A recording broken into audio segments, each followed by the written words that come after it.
faisait ces petites affaires. Mais qu'est-ce qui peut pousser un bonhomme de 50 ans, père de famille, qui vit avec ses enfants dans un logement, à partir à un moment donné, faire 2 rues, aller enlever un enfant qui se promène en bicycle? Oui, c'est dur de comprendre la bulle qui a passé. Hein. Exactement. C'est pas juste une bulle temporaire. Ben là, je sais pas. On va aller parler à l'explorateur de l'âme, n'est-ce pas, au Québec, le docteur Pierre Mailloux, qui a sans doute déjà connu des cas semblables. Bonjour, docteur Mailloux. Oui, bonjour, messieurs et dames.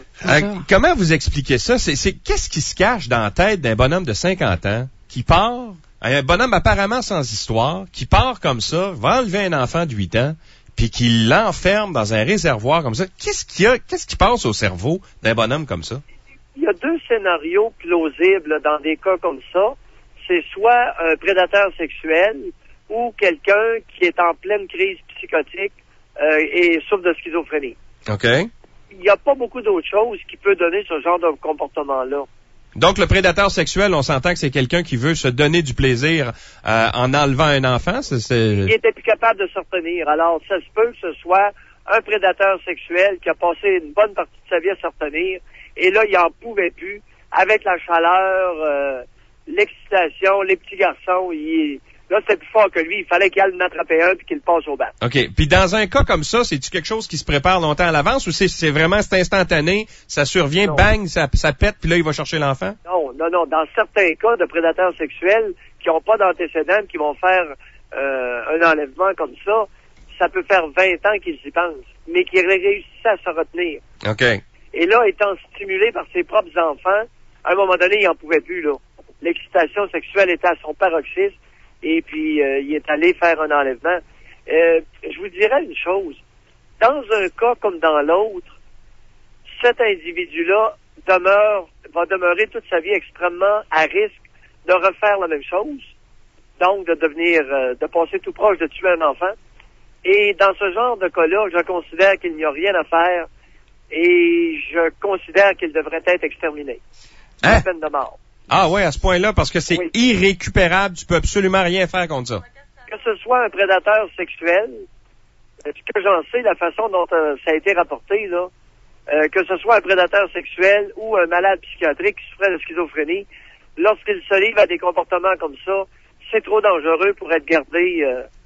Au lieu de les garder jusqu'à leur mort en détention, c'est le genre de cas où on devrait les exterminer tout simplement.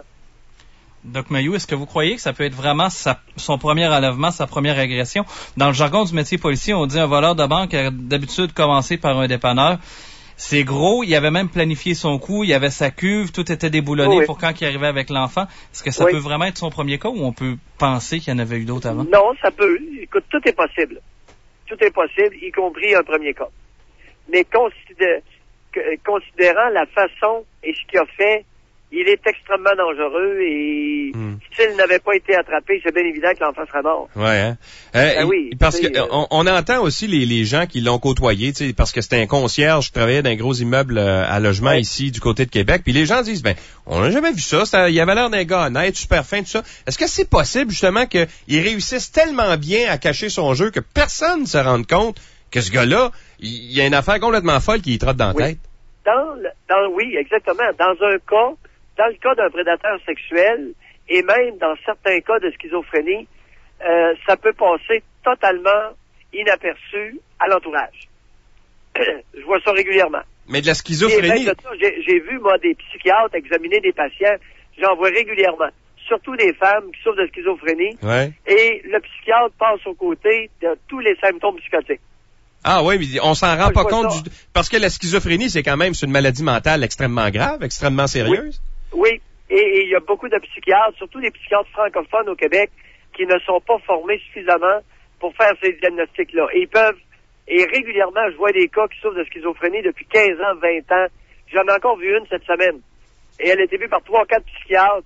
Et il y en a un qui la traitait pour psychose. Mais tous les autres trouvaient qu'elle n'avait rien. Et elle délirait. Son père décédé il y a 25 ans, vient lui faire la causette à tous les jours.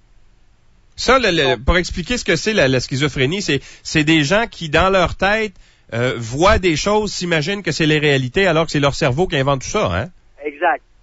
Alors, ils se mettent à avoir des croyances qui n'ont pas d'allure et ils hallucinent, ils entendent des voix, ont des visions. Ils ont des apparitions ou ils entendent des voix principalement. Comme là, dans le cas de la dame dont je vous parle, elle entend son père décédé qui vient lui raconter toutes sortes de choses, qui l'invite à aller la rejoindre. Alors, c'est très dangereux parce que les voix mandatrices, les voix qui invitent à aller au ciel ou ces histoires-là, c'est que les personnes vont se suicider pour aller la rejoindre la personne décédée. C'est très sérieux, là. Mais quand on parle du cas qui nous intéresse ici, au niveau de la victime, est-ce qu'il l'a étudié, est-ce qu'il l'a choisi attentivement ou bien c'est vraiment par hasard, il l'a vu dans la rue puis c'est une pulsion? Oh, ça peut être relativement vite fait sur cette partie-là. Il peut décider à un moment donné, comme vous disiez tout à l'heure, mais à un moment donné, là, la pression est trop grande, il est plus capable de résister, il part et là, il se met en mode recherche d'une victime. Oui. Donc, c'est pas nécessairement un petit gars qui l'observait depuis des semaines. Et pas nécessairement. Tout est possible. Vous savez, dans les cas de prédateurs sexuels et de psychotiques qui souffrent de schizophrénie non traitée et qui font des affaires épouvantables, ce n'est jamais pareil d'un cas à l'autre. Alors, tout ce que vous pouvez imaginer est possible. Okay. Dans le cas, là, c'est jamais pareil d'un cas à l'autre. Jamais. Là, on parle depuis à peu près 5 minutes là, du gars qui a fait le crime, mais l'impact sur l'enfant, l'impact psychologique, cet enfant-là, 1 heure avant, là, était totalement heureux, un enfant normal qui s'en allait en vélo chez son ami, puis il y avait rien de travers dans sa vie. C'est quoi l'impact que ça va avoir sur lui, sur ce petit gars-là de 8 ans? Pourquoi croyez-vous que je recommande la peine de mort dans certains de ces cas-là?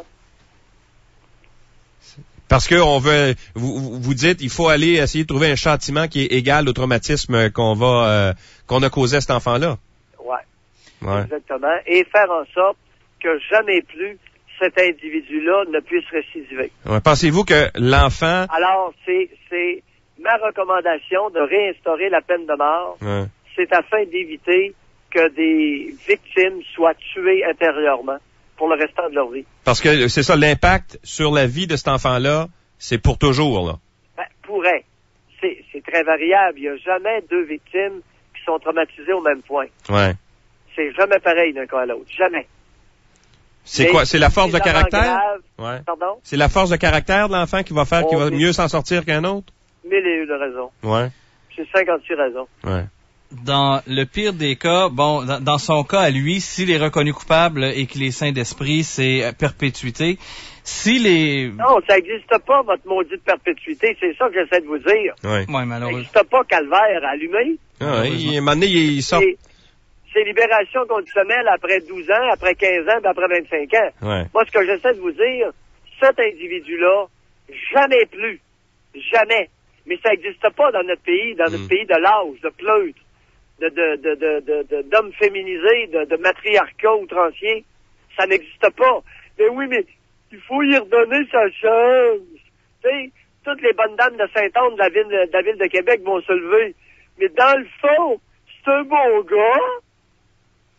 Ben, c'est ce que tout le monde disait. Les gens, avant... Société de pleutre. Je vous dis, en tant qu'expert du comportement humain, que cet individu-là devrait être exterminé. C'est tout.